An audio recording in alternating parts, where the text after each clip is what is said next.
Hi friends, ಎಲ್ಲರಿಗೂ ನಮಸ್ತೆ. ಮುದ್ದು ಸೊಸೆ ಮುಂದಿನ ಸಂಚಿಕೆಯಲ್ಲಿ ಏನಾಗುತ್ತೆ ನೋಡೋಣ ಬನ್ನಿ. ನೋಡೋದಕ್ಕೂ ಮುಂಚೆ ಯಾರು ವಿನೋದ ವೈಎಂ ವ್ಲಾಗ್ಗೆ ಸಬ್ಸ್ಕ್ರೈಬ್ ಆಗಿಲ್ವೋ ಪ್ಲೀಸ್ ಸಬ್ಸ್ಕ್ರೈಬ್ ಆಗಿ, ಬೆಲ್ಲೈಕಾನ್ ಆಲ್ ಅಂತ ಒತ್ತಿ ಫ್ರೆಂಡ್ಸ್. ಲೈಕ್ ಮಾಡಿ, ಶೇರ್ ಮಾಡಿ, ಕಮೆಂಟ್ ಮಾಡಿ. ವಿದ್ಯಾ ಮಾರ್ಕ್ಸ್ ಕಾರ್ಡ್ ನೋಡ್ತಾ ನಿಂತಿರ್ತಾಳೆ ರೂಮಲ್ಲಿ. ಅಲ್ಲಿಗೆ ವಿನಂತಿ ಬಂದು ಚಿಟಿಕೆ ಹೊಡೆದು, ಅಲೋ ಫಸ್ಟ್ ರ್ಯಾಂಕ್ ವಿದ್ಯಾ ಅವರೇ. ಅಲ್ಲ ಸ್ಟೇಟ್ ರ್ಯಾಂಕು ವಿದ್ಯಾ ಅವರೇ. ದೊಡ್ಡ ಮಾವ ದೊಡ್ಡದಾಗಿ ಸನ್ಮಾನ ಮಾಡೋಕ್ಕೆ ಅಟ್ಟಿವರ್ ಜೊತೆ ಕಾಯ್ಕೊಂಡವ್ರೆ. ಬಿರ್ನೆ ಬರ್ಬೇಕಂತೆ ಬಾ ಅಂತ ಕೂಗ್ತಾಳೆ. ವಿದ್ಯಾ ಗಾಬರಿ ಆಗಿರ್ತಾಳೆ. ಬಾರೆ ಬಿರ್ನೆ ಅಂತ ಅಂದ್ಬಿಟ್ಟು ವಿನಂತಿ ಹೋಗ್ತಾಳೆ. ವಿದ್ಯಾ ಬರ್ತಾಳೆ. ಮನೆಯವರೆಲ್ಲರೂ ನಿಂತ್ಕೊಂಡಿರ್ತಾರೆ. PNನು ನಿಂತಿರ್ತಾರೆ. ವೆಂಕಟೇಶ್ ಹೊಸಿ ಹೊರಗಡೆ ಇರಿ ಅಂತಾರೆ ಶಿವರಾಮೇಗೌಡರು. PNನು ಬಾಡಿಗಾರ್ಡು ಹೊರಗಡೆ ಹೋಗ್ತಾರೆ. 24 ಗಂಟೆ ಮನೆಯೊಳಗೆ ಇದ್ಕೊಂಡು ಅದ್ಯಾವಾಗ ಎಕ್ಸಾಮ್ ಬರೆಯೋಕೆ ಹೋಗಿದ್ದಾಳೋ, ಇನ್ನೂ ಕಣ್ಣ ಮುಚ್ಚಾಲೆ ಆಟ ಆಡಿದ್ದಾಳೋ ಗೊತ್ತಾಗಬೇಕು ಬಾವ ಅಂತ ಈಶ್ವರಿ ಹೇಳ್ತಾಳೆ. ನಾ ಇವಳನ್ನ ಭದ್ರನ್ ತನ್ಕೋಬೇಕು ಅಂತ ಮಾತಾಗಿದ್ದ ದಿವಸನೇ ಓದಬಾರ್ದು ಅಂತ ಹೇಳಿದ್ದೆ ತಾನೆ. ಅದು ಅಲ್ಲದೆ ನೀನು ಹೇಳ್ದೆ ಅನ್ನೋ ಕಾರಣಕ್ಕೆ ವಿನಂತಿ ಚಿತ್ರ ಓದೋದನ್ನ ನಿಲ್ಲಿಸಿದ್ರು. ಅಂಥದ್ರಲ್ಲಿ ಇವಳು ನಿನ್ನ ಮಾತು ಮೀರಿ ಅದು ಹೆಂಗೆ ಹೊಸ್ಲು ದಾಟಿ ಪರೀಕ್ಷೆ ಬರೆದ್ಬಿಟ್ಟು ಅದ್ರ ಹಿಂದುಗೂಟೆ ಯಾರಿದ್ದಾರೆ ಅಂತ ಗೊತ್ತಾಗ್ಲೇಬೇಕಿವತ್ತು ಅಂತ ಸಾವಿತ್ರಿ ಹೇಳ್ತಾಳೆ.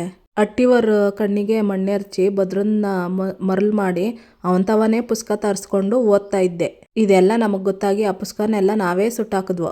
ಆದ್ರೂ ನೀನು ಹೋಗಿ ಪರೀಕ್ಷೆ ಬರ್ದಿದ್ದೀಯ ಅಂದಮೇಲೆ ನಿಂಗೆ ಎಷ್ಟು ದಿಮಾಕ್ ಇರಬೇಡ. ಅಲ್ಲ ದೊಡ್ಡಪ್ಪ, ಇದಕ್ಕೆಲ್ಲ ಕುಮ್ಮ ಕೊಟ್ಟವ್ರು ಯಾರು ಅಂತ ಚಿತ್ರ ಹೇಳ್ತಾಳೆ. ಮಾವ, ನನಗೆ ತಿಳ್ದಂಗೆ ಇವಳು ಪರೀಕ್ಷೆ ಬರ್ದಿಲ್ಲ ಅನಿಸ್ತೈತೆ. ಇವಳ ಹೆಸರಲ್ಲಿ ಬೇರೆ ಯಾರ ಕೈಗೋ ದುಡ್ಡು ಕೊಟ್ಟು ಪರೀಕ್ಷೆ ಬರ್ಸವಳೆ ಅಂತ ಅನಿಸ್ತೈತೆ. ಇಲ್ಲದೆ ಹೋದ್ರೆ ಇವಳೆ ಅದು ಹೆಂಗೆ ಫಸ್ಟ್ ಬರೋಕ್ಕಾಗ್ತದು? ಏನಾದರೂ ಸರಿಯಾಗಿ ವಿಚಾರಣೆ ನಡೆದ್ರೆ ಗುಟ್ಟೆಲ್ಲ ಬಯಲಿಗೆ ಬರ್ತೈತೆ. ಆವಾಗ ನಿನಗೆ ಕೆಟ್ಟ ಹೆಸ್ರು ಮಾವ, ಅದಕ್ಕೆ ಸರಿಯಾಗಿ ಕೇಳು. ಏನೇ ನಿಂತಿದ್ಯಾ, ಬಾಯ್ ಬಿಡೆ. ಎಕ್ಸಾಮ್ನ ಹೆಂಗೆ ಪಾಸ್ ಮಾಡಿದೆ ಅಂತ ವಿನಂತಿ ಕೇಳ್ತಾಳೆ. ಏನವ್ವ, ನೀನೇ ಬರ್ದೋ ಇಲ್ಲ ವಿನಂತಿ ಹೇಳ್ದಂಗೆ ಬೇರೆಯವ್ರ ಕೈಲಿ ಅಂತಾರೆ ಗೋವಿಂದೇಗೌಡರು. ಇಲ್ಲ ಚಿಕ್ಕ ಮಾವ, ನಾನೇ ಬರ್ದಿದ್ದು ಅಂತಾಳೆ ವಿದ್ಯಾ ಮಾತು ಕೇಳಿ ಶಿವರಾಮೇಗೌಡ್ರಿಗೆ ಕೋಪ ಬರುತ್ತೆ. ಈಶ್ವರಿ ಅವರೆಲ್ಲ ಶಾಕ್ ಆಗ್ತಾರೆ. ನೋಡಿದ್ರ ಬಾವ, ಒಂಚೂರು ಭಯ ಭಕ್ತಿ ಇಲ್ಲದೆ ನಿಮ್ಮ ಮುಂದೆ ನಿಂತ್ಕೊಂಡೆ ನಾನೇ ಬರ್ದೆ ಅಂತ ಹೆಂಗೆ ಹೇಳ್ತಾವಳೆ. ಎಷ್ಟು ಧೈರ್ಯನೇ ನಿನಗೆ? ಹೆಂಗೋದೆ, ಯಾವಾಗ ಹೋದೆ, ನೀನು ಕರ್ಕೊಂಡೋದವ್ರು ಯಾರು? ಬೊಗಳೆ ಅಂತ ಈಶ್ವರಿ ಕೇಳ್ತಾಳೆ. ದ್ಯಾವ್ರೆ, ಈ ಕಿತ ಸತ್ಯ ಆಚೆಗೆ ಬಂದ್ರೆ ನಮ್ಮ ಅಪ್ಪಯ್ಯ ಯಾವುದೇ ಕಾರಣಕ್ಕೂ ನನ್ನ ಕ್ಷಮಿಸಕ್ಕಿಲ್ಲ. ಇವತ್ತಿಗೆ ನನ್ನ ಕತೆ ಮುಗ್ದೋಯ್ತು ಅಂತ ಭದ್ರ ಮನ್ಸಲ್ಲಿ ಅನ್ಕೊಂತಿರ್ತಾನೆ. ಯಾಕೆ ಮಳ್ಳಿ ಹಂಗೆ ನಿಂತಿದೀಯಾ? ನಿನ್ನೆ ಅಲ್ವೇನೆ ಕೇಳ್ತಾ ಇರೋದು. ನಿನ್ನೆ ಎಕ್ಸಾಮ್ ಬರೆಯೋದಕ್ಕೆ ಕುಮ್ಮಕ್ ಕೊಟ್ಟವ್ರು ಯಾರೇ? ಮಾತಾಡೆ ಅಂತ ಕೇಳ್ತಾಳೆ ಸಾವಿತ್ರಿ. ಅದನ್ನ ನಾನು ಹೇಳ್ತೀನಿ ಕೇಳಿ ಅಂತಾಳೆ ಅಜ್ಜಮ್ಮ. ನೀನೇನು ಹೇಳಿ ಅಮ್ಮಮ್ಮ ಅಂತಾಳೆ ವಿನಂತಿ. ಇಷ್ಟೊತ್ತು ಅವಳ ಹತ್ರ ಏನು ಕೇಳ್ತಾ ಇದ್ರಲ್ವಾ, ಆ ಪ್ರಶ್ನೆಗೆ ಉತ್ತರವ ಅಂತಾಳೆ ಅಜ್ಜಮ್ಮ. ಅವ್ವ, ನಿನಗೂ ಇದಕ್ಕೂ ಏನವ್ವ ಸಂಬಂಧ ಅಂತಾರೆ ಗೋವಿಂದೇಗೌಡರು. ಯಾಕಂದ್ರೆ ಆ ಪರೀಕ್ಷೆನ ಬರ್ಸಕ್ ಕರ್ಕೊಂಡೋದವಳೆ ನಾನು ಅಂತಾಳೆ ಅಜ್ಜಮ್ಮ. ಇತ್ತ ಸರೋ ಅವ್ವ ಅನ್ಕೊಂಡು ಕೂಕ್ಕೊಂಡು ಓಡೋಡಿ ಬರ್ತಿರ್ತಾಳೆ. ಅಯ್ಯೋ ಏನಾಯ್ತೆ, ಯಾಕೆ ಹಿಂಗೆ ಓಡ್ ಬರ್ತಾ ಇದ್ದೀಯ ಅಂತ ಕೇಳ್ತಾಳೆ ರತ್ನ. ಬಿದ್ಗಿದ್ ಗಾಯ ಮಾಡ್ಕೊಂಡ್ರೆ ಏನು ಮಾಡೋಣ ಹೇಳು ತಾಳೆ ರತ್ನ. ಅದೆಲ್ಲ ಬಿಡವ್ವ, ಅಕ್ಕ PUC ಎಕ್ಸಾಮಲ್ಲಿ ಚೆನ್ನಾಗಿ ಬರೆದು ಮಾರ್ಕ್ಸ್ ತಗೊಂಡು 600 ಮಾರ್ಕ್ಸ್ ತಗೊಂಡು ಇಡೀ ಕರ್ನಾಟಕಕ್ಕೆ ಫಸ್ಟ್ ಬಂದವಳೆ.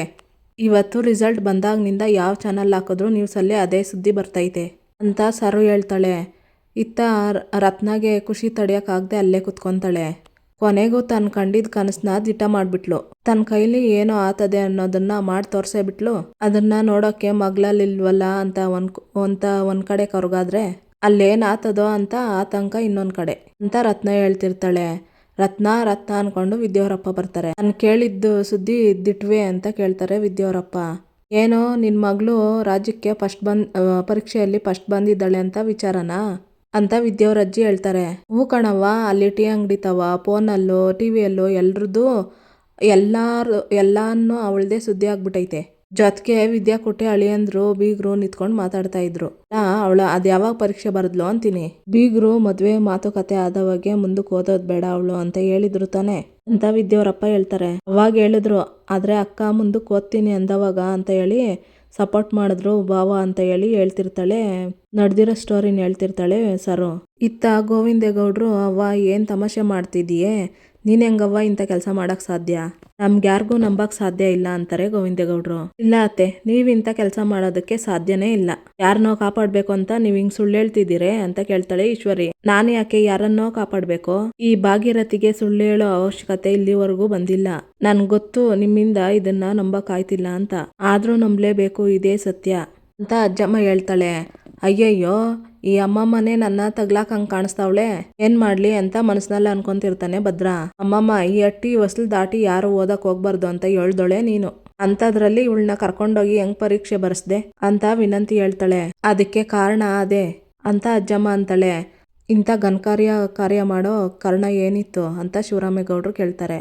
ನೋಡಪ್ಪ ಶಿವರಾಮ, ನೀನು ಎಲೆಕ್ಷನ್ ಟೈಮಲ್ಲಿ ಇವರು ಮಾಡಿದ್ದ ಅನಾಹುತದಿಂದ ನಿನ್ನನ್ನು ಕಾಪಾಡೋಕ್ಕೆ ಇವಳು ಅಂತ ಹೇಳ್ತಿರ್ತಾಳೆ ಅಜ್ಜಮ್ಮ. ಆಗ ನಾನು ನನ್ನ ಮಗನಿಗೋಸ್ಕರ ಇಷ್ಟೆಲ್ಲ ಮಾಡಿದ್ಲು ಅಂತವ ಅವಳು ಹೋಗಿ ಏನು ಬೇಕು ಅಂತ ಕೇಳಿದೆ. ನನ್ನ ಮಗನ ಕನಸು ನನ್ಸಾಗಂಗೆ ಮಾಡಿರೋ ನಿನಗೆ ಅದೇನು ಬೇಕು ಕೇಳು ಕೊಡ್ತೀನಿ ಅಂತ ಹೇಳಿದ್ದನ್ನು ಮತ್ತೆ ಪರೀಕ್ಷೆಗೆ ಕರ್ಕೊಂಡೋಗೋ ಅಜ್ಜಮ್ಮ ಅಂತ ಹೇಳಿದ್ದನ್ನ ಹೇಳ್ತಿರ್ತಾಳೆ ಸ್ಟೋರಿನ ಅಜ್ಜಮ್ಮ. ಅದಕ್ಕೆ ಬಸ್ರಿ ಹೆಂಗ್ಸ್ಗೆ ಕೊಟ್ಟ ಮಾತನ್ನ ಉಳ್ಸೋಣ ಅಂತ ನಾನೇ ಅವಳನ್ನ ಪರೀಕ್ಷೆ ಬರೆಯೋಕ್ಕೆ ಕರ್ಕೊಂಡೋದೆ ಅಂತ ಅಜ್ಜಮ್ಮ ಹೇಳ್ತಾಳೆ. ಅವ್ವ ನೀನು ಅಟ್ಟಿ ಬಿಟ್ಟು ಎಲ್ಗೂ ಹೋಗ್ಲೇ ಇಲ್ವಲ್ಲ, ಅದೆಂಗೆ ಕರ್ಕೊಂಡೋಗ್ಬಿಟ್ಟೆ ಅಂತ ಸಾವಿತ್ರಿ ಕೇಳ್ತಾಳೆ. ಅಣ್ಣ ಅವನ್ ನಂಬೇಡ, ಅವಳು ಸುಳ್ಳು ಹೇಳ್ತಾವಳೆ ಅಂತಾಳೆ ಸಾವಿತ್ರಿ. ಹೋದ ವಾರ ನನ್ಗೆ ಹುಷಾರಿರ್ಲಿಲ್ಲ ಅಂತ ಅದೇನೋ ಗಿರಿಪಿ ಅಂತ ಹೋಗ್ತಾ ಇರ್ಲಿಲ್ವೇ, ಅದೆಲ್ಲ ಸುಳ್ಳು. ದಿಟ ಹೇಳ್ಬೇಕಂದ್ರೆ ಆಗ್ಲೇ ನನ್ನ ಪರೀಕ್ಷೆಗೆ ಕರ್ಕೊಂಡೋಗ್ತಾ ಇದ್ದಿದ್ದು ಅವಳನ್ನ ಅಂತ ಅಜ್ಜಮ್ಮ ಹೇಳ್ತಾಳೆ. ಹಂಗಾರೆ ನೀನು ಅಟ್ಟಿಲಿ ಎಲ್ರಿಗೂ ಮೋಸ ಮಾಡಿ ಇವಳಿಗೆ ಪರೀಕ್ಷೆ ಬರ್ಸಿದೀಯಾ ಅಂತ ಸಾವಿತ್ರಿ ಹೇಳ್ತಾಳೆ.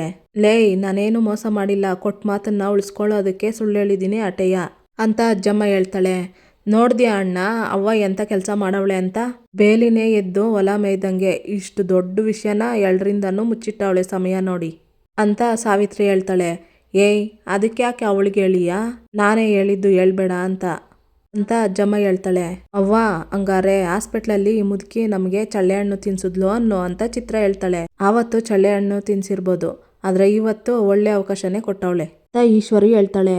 ಏನ್ ಹೇಳ್ತಾ ಇದ್ಯವ್ವ ಅಂತಾಳೆ ಚಿತ್ರ. ಇವ್ರ ಕೂಟೆ ಭದ್ರನು ಓದ್ತಾ ಇದ್ದ ತಾನೆ, ಅಂದ್ಮ್ಯಾಕೆ ಈ ಆಟದಲ್ಲಿ ಭದ್ರನ್ನು ಅವನೇ. ಈಟೆಲ್ಲ ಆದ್ಮ್ಯಾಕೆ ಅಪ್ಪ ಮಗನ ಮಧ್ಯೆ ಬಿರುಕು ಮೂಡೋಕೆ ಡೌಟೇ ಇಲ್ಲ. ಈಗ ಈ ಈಶ್ವರಿ ಕಾಯಿ ನಡೆಸ್ತಾಳೆ ನೋಡು ಅಂತ ಈಶ್ವರಿ ಚಿತ್ರ ಮಾತಾಡ್ತಿರ್ತಾರೆ. ಹೌದು ಕಣ್ರೆ, ನಾನೇ ಇವಳನ್ನ ಕರ್ಕೊಂಡೋಗಿ ಪರೀಕ್ಷೆ ಬರ್ಸಿದ್ದು, ಏನಿವಾಗ ಅಂತಾಳೆ ಅಜ್ಜಮ್ಮ. ಆಯ್ತು ಆತೆ, ನಿಮ್ಮ ಮಾತನ್ನು ಒಪ್ಕೊಳ್ಳೋಣ, ಆದ್ರೆ ಆಸ್ಪತ್ರೆಗಂತ ಕರ್ಕೊಂಡೋಗ್ತಿದ್ದು ಭದ್ರನೇ ಅಲ್ವೇ, ಹಂಗಾರೆ ಇವನುವೇ ಪರೀಕ್ಷೆ ಬರೆಯೋದಕ್ಕೆ ಕೈ ಜೋಡ್ಸವನೆ ಅಂದಂಗಾಯ್ತು. ಏನ್ಲ ಭದ್ರ, ಒಂದ್ಕಿತ ಇವಳಿಗೆ ಬೆನ್ನೆಲ್ಬಾಗ್ ನಿಂತಿದ್ದಕ್ಕೆ ಭಾವ ಮಾತ್ ಬಿಟ್ಟಿದ್ರು, ಯಾಕೆ ಮರ್ತೈತೆ ಅಂದ್ಮ್ಯಾಕೆ ಬಾವನ ಮೇಲೆ ನಿನ್ ಗೇಟ್ ಗೌರವ ಐತೆ ಅಂತ ಈಗ ಅರ್ಥ ಆಗ್ತಾ ಇದೆ ಕಣ್ಲಾ ಅಂತ ಈಶ್ವರಿ ಹೇಳ್ತಾಳೆ. ಸುತ್ತಿ ಬಳಸಿ ಯಾಕೋ ಇದು ನನ್ನ ಬುಡಕ್ಕೆ ಬರಂಗೈತೆ, ಈ ಕಿತ ನಾನು ಏನು ಹೇಳಿದ್ರುವೆ ನಮ್ಮ ಅಪ್ಪಯ್ಯ ನನ್ನ ಮಾತು ಕೇಳಕ್ಕಿಲ್ಲ, ಕ್ಷಮ್ಸಕ್ಕೂ ಇಲ್ಲ, ಇವತ್ತಿಗೆ ಎಲ್ಲ ಮುಗ್ದೋಯ್ತು ಅಂತ ಭದ್ರ ಮನ್ಸಿನಲ್ಲೇ ಅನ್ಕೊಂತಿರ್ತಾನೆ. ಅಲ್ಲ ಭದ್ರ, ನಮ್ಮ ಅಣ್ಣನಿಗೆ ಅಟ್ಟಿವರ್ಗೆ ಗೊತ್ತಾಗ್ದಂಗೆ ಇವಳಿಗೋಸ್ಕರ ಮಾಡಿರೋದು ನೀನು ಎರಡಾ? ಹೋಗ್ಲಿ, ಆಗೇನೋ ಗೊತ್ತಿಲ್ಲದೆ ಮಾಡ್ಬಿಟ್ಟವನೆ ಅಂತ ಅನ್ಕೊಳ್ಳೋಣ, ಈಗ ಯಾಕಪ್ಪ ಇಂಥ ಗನಂದಾರಿ ಕೆಲಸ ಮಾಡಿದೆ ಅಂತ ಸಾವಿತ್ರಿ ಕೇಳ್ತಾಳೆ. ಭದ್ರ, ಅದ್ಯಾವ್ರಂತ ನಮ್ಮ ಭಾವನ್ಗೆ ಇಂಥ ಮೋಸ ಮಾಡಿದ್ಯಲ್ಲ, ನಿನ್ಗೆ ಹೆಂಗ್ಲ ಮನ್ಸು ಬಂತು? ಅಂದ್ರೆ ಈ ಮನೆ ನಿಯಮಕ್ಕಿಂತ ನಮ್ಮ ಭಾವನ ಮಾತ್ಕಿಂತ ನಿನ್ನೇನ್ರು ಓದೇ ಹೆಚ್ಚಾಗೋಯ್ತಂದ್ಲ ನಿಂಗೆ ಅಂತ ಈಶ್ವರಿ ಕೇಳ್ತಾಳೆ. ಇತ್ತ ವಿದ್ಯಾವರಪ್ಪ, ಹಂಗಾದ್ರೆ ಇದು ಗೌಡ್ರಿಗೆ ಗೊತ್ತೇ ಅಂತ ಕೇಳ್ತಾರೆ. ಇಲ್ಲ ಕಣಯ್ಯ, ಹಳೆಯಂದ್ರಿಗೆ ದೊಡ್ಡಮ್ಮರಿಗೆ ಬಿಟ್ರೆ ಇನ್ಯಾರಿಗೂ ಗೊತ್ತಿಲ್ಲ ಅಂತಾಳೆ ರತ್ನ. ಮೊದ್ಲೇ ಅವ್ರ ಹಟ್ಟಿಲಿ ಓದ್ಗೂ ಎಣ್ಣೆಕಳ್ಗೂ ಎಣ್ಣೆ ಸಿಗಕಾಯಿ ಅಂತ ಗೊತ್ತಿದ್ರುವೆ ಅವಳಿಗೆ ಇದೆಲ್ಲ ಬೇಕಾಗಿತ್ತೆ, ಬೀಗರ್ಗೆ ಗೊತ್ತಿಲ್ದೆ ಇಷ್ಟೆಲ್ಲ ಮಾಡವಳಲ್ಲ, ಅವ್ರೇನ್ ಸುಮ್ನೆ ಬಿಟ್ಟಾರೆ ಅಂತ ವಿದ್ಯಾವರಪ್ಪ ಹೇಳ್ತಾರೆ. ಅಪ್ಪ, ಇವತ್ತು ಗೊತ್ತಾದ್ಮ್ಯಾಕೆ ಅಕ್ಕನ ಜೊತೆ ನಿಂತ್ಕೊಂಡು ಅವ್ರು ಮಾತಾಡೋದನ್ನ ನೀನ್ ನೋಡ್ದೆ ತಾನೆ, ಏನೂ ಆಗಕ್ಕಿಲ್ಲ ಕಣಂತೆ, ಸುಮ್ಕಿರೋ. ಇವತ್ತು ಅಕ್ಕನಿಂದಾಗಿ ಅವ್ರಿಗೆ ಶಾನೆ ಒಳ್ಳೆ ಹೆಸರು ಬಂದೈತೆ ಅಂತ ಸರೋ ಅಂತಾಳೆ. ಸುಮ್ಕೆ ನಿತ್ಕೋ, ಅದ್ ಬಿಟ್ಬಿಟ್ಟು ಮಧ್ಯದಲ್ಲಿ ಮಾತಾಡಿದ್ರೆ ಬರ್ಸ್ಬಿಡ್ತೀನಿ ಅಟಯ್ಯ. ನೀವೇನೋ ಹುಡುಗಾಟಿಕೆ ಮಾಡಕೋತೀರಿ, ಅದರಿಂದ ಏನಾಗ್ತದೆ ಅಂತ ಯೋಚನೆ ಮಾಡಿರಾ? ಇದರಿಂದ ನಮ್ಮಿದ್ದಿನ್ಗೇನಾದ್ರೂ ತೊಂದರೆ ಆದ್ರೆ ಏನ್ ಮಾಡೋದು ಹೇಳು ಅಂತ ವಿದ್ಯಾವರಪ್ಪ ಹೇಳ್ತಾರೆ. ನನಗೂ ಅದೇ ಭಯ ಆಯ್ತೈತೆ ಕಣಯ್ಯ. ಈಗ ಅವ್ರ ಹಟ್ಟಿಲಿ ಈ ವಿಷಯ ಗೊತ್ತಾಗದೆ ಮುಂದಕ್ಕೆ ಏನಾಗ್ತೈತೆ ಅಂತ ಪುಕ ಅಂತೈತೆ ಜೀವ. ಇದೆಲ್ಲಿ ಹೋಗಿ ನಿಂತದೋ ಅಂತ ನಾ ಕಾಣೆ ಅಂತಿರ್ತಾಳೆ ರತ್ನ. ಇತ್ತ ನಿನ್ನೆ ಕೇಳ್ತಿರೋದು, ಮಾತಾಡಪ್ಪ ಅಂತಾಳೆ ಸಾವಿತ್ರಿ. ಅಲ್ಲ ಭದ್ರ, ದೊಡ್ಡಪ್ಪನಿಗೆ ಹಿಂಗ್ ಮೋಸ ಮಾಡಕ್ಕೆ ನಿನ್ ಮನ್ಸಾದ್ರೂ ಹೆಂಗ್ ಬಂತು ಅಂತ ಚಿತ್ರ ಕೇಳ್ತಾಳೆ. ನೋಡೋಣ, ಏಟ್ ಕೇಳಿದ್ರು ಹಿಂಗ್ ಮಾತಾಡ್ದೆ ನಿಂತವನೆ ಅಂದ್ರೆ ತಪ್ಪು ಮಾಡಿದ್ದಾನೆ ಅಂತ ಅರ್ಥ ತಾನೆ ಅಂತಾಳೆ ಸಾವಿತ್ರಿ. ಮಾತಾಡೋ ಭದ್ರ ಅಂತಾಳೆ ಸಾವಿತ್ರಿ. ಮುಚ್ಚಲೇ ಬಾಯಿ, ಬಡಪಾಯಿ ಸುಮ್ನೆ ನಿಂತವನಂತ ಬಾಯಿಗೆ ಬಂದಂಗೆಲ್ಲ ಮಾತಾಡ್ತಾ ಇದ್ದೀರಾ? ಈ ಆಟದಲ್ಲಿ ಭದ್ರ ಇಲ್ಲ, ವಿದ್ಯಾನ್ಗೆ ಸಾಥ್ ಕೊಟ್ಟಿದ್ದು ಅವಳನ್ನ ಕರ್ಕೊಂಡೋಗಿದ್ದು ನಾನು, ಅವನಿಗೂ ಇದಕ್ಕೂ ಯಾವುದೇ ಸಂಬಂಧನೂ ಇಲ್ಲ, ಅವನಿಗೆ ಈ ವಿಷಯ ಗೊತ್ತೇ ಇಲ್ಲ ಅಂತ ಅಜ್ಜಮ್ಮ ಹೇಳ್ತಾಳೆ. ಯಾಕತ್ತೆ, ಈ ಬೆಕ್ಕಿಗೆ ಜ್ವರ ಬರಂಗ್ ಮಾತಾಡ್ತಾ ಇದ್ದೀರಿ? ನಿಮ್ ಜೊತೆಗೆ ಇದ್ದು ನಿಮ್ಮನ್ನೆಲ್ಲ ವಾಪಸ್ ಕಡ್ಕೊ ಬಂದವನೇ ತಾನೆ, ಅಂದಮೇಲೆ ಅವನಿಗೆ ಗೊತ್ತಿಲ್ಲದೆ ಹೆಂಗಿರ್ತೈತೆ? ಅದು ಅಲ್ದಯ್ಯ, ಭದ್ರನೇ ಅನಾಮತಾಗಿ ನಿಮ್ಮನ್ನ ಎತ್ಕೊಂಡೋಗಿ ಆಸ್ಪತ್ರೆಯಲ್ಲಿ ಮಲ್ಸ್ದ ಅಂತ ನೀವೇ ಹೇಳಿದ್ದೀರಿ ಅಂತ ಈಶ್ವರಿ ಹೇಳ್ತಾಳೆ. ಈಗಲೂ ಅದನ್ನೇ ಹೇಳ್ತಾ ಇರೋದು. ಇವನು ನನ್ನನ್ನು ಆಸ್ಪತ್ರೆಯಲ್ಲಿ ಮಲಗಿಸಿ ಆಚೆ ಹೋದಾಗ ನಾನು ಇವಳು ಇವನ್ ಕಣ್ ತಪ್ಪಿಸಿ ಹೋಗವೋ ಅಂತ ಅಜ್ಜಮ್ಮ ಹೇಳ್ತಾಳೆ. ಫ್ಲ್ಯಾಶ್ ಬ್ಯಾಕ್ ನೆನಪಾಗುತ್ತೆ ಈಶ್ವರಿಗೆ. ನಾನು ಟಿ ವಿ ನೋಡೋವಾಗ ನೆನ್ನೆ ವಿದ್ಯೆ ಹಾಕಿದ್ಲು ನೋಡಿ, ಅದೇ ಸ್ಯಾರಿನೇ ಹಾಕ್ಕೊಂಡಿದ್ರು ಅಂತ ಹೇಳಿದ್ದು ನೆನಪಾಗ್ತಾ ಇರುತ್ತೆ. ತಿರ್ಗಾ ಬಂದು ಏನು ಗೊತ್ತಿಲ್ಲದೆ ಥರ ಅಲ್ಲೇ ಇರೋವು ಅಂತ ಅಜ್ಜಮ್ಮ ಹೇಳ್ತಾಳೆ. ಅಲ್ಲ ಅಮ್ಮಮ್ಮ, ಅವಳಿಗೆ ಪರೀಕ್ಷೆ ಬರ್ಸೋದಕ್ಕೆ ನೀನು ಯಾಕೆ ಇಷ್ಟೆಲ್ಲ ಮಾಡಬೇಕಾಗಿತ್ತು ಅಂತ ವಿನಂತಿ ಕೇಳ್ತಾಳೆ. ಲೇ, ಈ ಭಾಗೀರಥಿ ಕೊಟ್ಟ ಮಾತನ್ನ ಉಳಿಸ್ಕೊಳ್ಳೋದಕ್ಕೆ ಏನು ಬೇಕಾದರೂ ಮಾಡ್ತಾಳೆ ಅಂತ ಹೇಳ್ತಾಳೆ ಅಜ್ಜಮ್ಮ. ಅವ್ವ ಅಂತಾಳೆ ಸಾವಿತ್ರಿ. ನಾನೇ ಕರ್ಕೊಂಡೋಗಿದ್ದು ಅಂತ ಒಪ್ಕೊಂಡಾಯ್ತು ತಾನೆ, ಅಂದ್ಮೇಕೆ ಉಸಿರಾಕೆ ಬಿಟ್ಟಿಯೇ, ಸುಮ್ಕಿರು ಸಾಕು ಅಂತಾಳೆ ಅಜ್ಜಮ್ಮ. ನನ್ನ ಮಾತು ಮೀರಿ ನನ್ನ ಇಷ್ಟಕ್ಕೆ ವಿರುದ್ಧವಾಗಿ ಇಂಥ ಕೆಲಸ ಮಾಡವನೆ ಅಂತ ನನ್ನ ಮಗ ಅಂದರೆ ನಾನು ನಂಬಕ್ಕಿಲ್ಲ. ಅವನಿಗೇನಾದ್ರೂ ಗೊತ್ತಾಗಿದ್ದಿದ್ರೆ ಇಲ್ಲಿ ಗಂಟ ಬರಕ್ಕೆ ಬಿಡ್ತಾ ಇರಲಿಲ್ಲ ಅಂತ ನನಗೂ ಸಂದಾಗ ಗೊತ್ತು ಅಂತ ಶಿವರಾಮೇಗೌಡರು ಹೇಳ್ತಾರೆ. ಶಿವರಾಮ, ನಾನು ತಪ್ಪು ಮಾಡಿದ್ದೀನಿ ಅಂತ ಅನಿಸಿದ್ರೆ ನೀನೇನಾದರೂ ಬೇಕಾದರೂ ಶಿಕ್ಷೆ ಕೊಡು, ನಾನು ಅನುಭವಿಸೋದಕ್ಕೆ ರೆಡಿಯಾಗಿದ್ದೀನಿ. ಇದರಲ್ಲಿ ಅವಳಿಗೆ ತಪ್ಪು ಏನೂ ಇಲ್ಲ, ಅವಳಿಗೆ ಯಾರು ಏನು ಹೇಳ್ಬೇಕಾಗಿಲ್ಲ ಅಂತ ಅಜ್ಜಮ್ಮ ಹೇಳ್ತಾಳೆ. ಅವಳನ್ನೇ ಯಾಕವ್ವ ಏನು ಅನ್ಬಾರ್ದು, ಇದಕ್ಕೆಲ್ಲ ಮೂಲ ಕಾರಣನೇ ಇವಳು ಅಲ್ವೇ, ಲೆಕ್ಕವಾಗಿ ನೋಡಿದ್ರೆ ಇವಳಿಗೆ ಶಿಕ್ಷೆ ಆಗಬೇಕು ಅಂತ ಸಾವಿತ್ರಿ ಹೇಳ್ತಾಳೆ. ಲೇ, ತಪ್ಪು ಮಾಡಿರೋದು ನಾನು, ಅವತ್ತು ನಾನು ಕರ್ಕೊಂಡು ಹೋಗೋಕ್ಕಿಲ್ಲ ಅಂತ ಹೇಳಿದ್ದಿದ್ರೆ ಅವಳೇನು ಹೋಗ್ತೀನಿ ಅಂತ ಹೇಳ್ತಾ ಇರಲಿಲ್ಲ. ಅದಕ್ಕೆ ಅವತ್ತೇನೇ ತಪ್ಪಿದ್ರು ಆ ತಪ್ಪೆಲ್ಲ ನಂದೇನೆಯೇ. ತಪ್ಪು ಮಾಡಿದವ್ರಿಗೆ ಶಿಕ್ಷೆ ಆಗಬೇಕೋ ಅಥವಾ ಅವಳಿಗೆ ಶಿಕ್ಷೆ ಆಗಬೇಕೋ ಅಂತ ಅಜ್ಜಮ್ಮ ಹೇಳ್ತಾಳೆ. ಬಾವ, ಈ ಅಟ್ಟಿ ಹಿರಿಯರಾಗಿ ನೀವು ಅತ್ತೆ ಹೇಳಿದ್ದು ಒಂದೇ ಒಂದು ಮಾತಿಗೆ ನಮ್ಮ ಮಕ್ಕಳನ್ನ ನಾವು ಓದಕ್ಕೆ ಕಳಿಸ್ದೆ ಅವ್ರ ಜೀವನನೇ ಹಾಳು ಮಾಡಿಬಿಟ್ವು. ಯಾಕೆ ಗೊತ್ತಾ ಬಾವ, ಅದು ನಿಮ್ಮ ಮೇಲೆ ಅತ್ತೆ ಮೇಲೆ ಇರೋ ಗೌರವಕ್ಕೆ. ಅವತ್ತು ನಾವೇ ಹಿಂಗೆ ನಮ್ಮ ಮಕ್ಕಳನ್ನ ಕದ್ದು ಮುಚ್ಚಿ ಓದಿಸಿದ್ರೆ ಇವತ್ತು ನನ್ನ ಮಕ್ಕಳು ವಿನಂತಿ ಎಲ್ಲ ಏನಾಗ್ತಿದ್ರು. ಆದರೆ ಆಗ ನಾವು ಹಂಗೆ ಮಾಡಲಿಲ್ಲ. ಈಗ ನಿಯಮ ಮಾಡಿದವ್ರೆ ಮುರಿದು ಹಿಂಗೆ ಮಾಡಿಬಿಟ್ರೆ ಏನು ಮಾಡಬೇಕು ಹೇಳಿ ಅಂತ ಈಶ್ವರಿಗೆ ಹೇಳ್ತಾಳೆ. ಬಾವ, ಇದಕ್ಕೆ ನೀವೇ ನ್ಯಾಯ ಕೊಡಬೇಕು ಅಂತಾಳೆ ಈಶ್ವರಿ. ಅಟ್ಟಿಲ್ಲಿ ಯಾರನ್ನ ನಂಬಬೇಕು ಯಾರನ್ನ ಬಿಡಬೇಕು ಅಂತ ಒಂದು ಅರ್ಥ ಇಲ್ಲ. ನಾನು ಎತ್ತವ್ವನೇ ಇಂಥ ಕೆಲಸ ಮಾಡ್ತಾಳೆ ಅಂತ ನಾನು ಕನಸು ಮನಸ್ಸಲ್ಲೂ ನೆನೆಸಿರಿಲ್ಲ.